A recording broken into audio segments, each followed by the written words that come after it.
Tonight, President Trump is taking aim at California's ban on sales of new gasoline-powered vehicles. On top of everything else, the president signed joint resolutions today to stop the ban, which was set to start in 2035. The move strikes a major blow to the state's climate goals. CBS 8's Alex Cheney spoke to congressmen in favor and opposed today and brings us what he learned. Alex?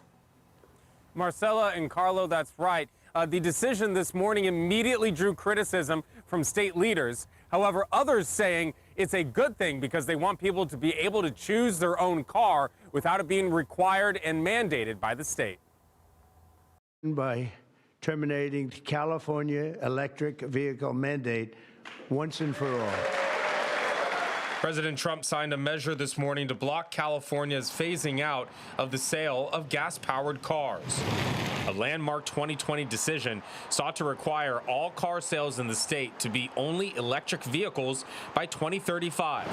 California was the first state to do this, with 17 other states following with the same requirement. We're taking a dramatic step backwards for what? So that Donald Trump can help his fossil fuel buddies. Congressman Mike Levin says the bigger issue is whether California has the right to set its own regulations on clean air. In 1970, President Nixon passed the Federal Clean Air Act. California was given a waiver to be even stricter because of the severity of air quality issues in the state, a waiver that every president since has upheld. This is not about what Donald Trump wants it to be about. He's saying it's just about electric vehicles. It is not. It's about California's ability to set its own air emissions standards. It would have decimated our supply chain. In favor of the resolutions is Congressman Vince Fong, who was with President Trump when he signed them into law today.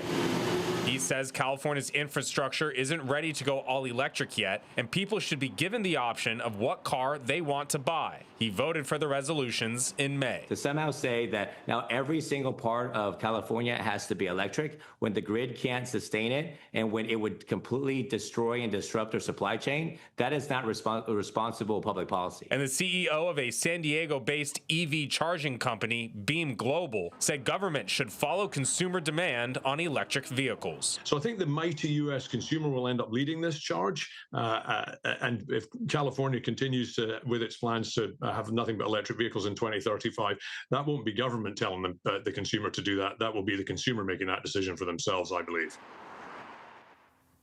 And also the reaction from Sacramento was swift today as California Governor Gavin Newsom and State Attorney General Rob Bonta announced that they are filing a lawsuit against President Trump for moving against California's clean air initiatives.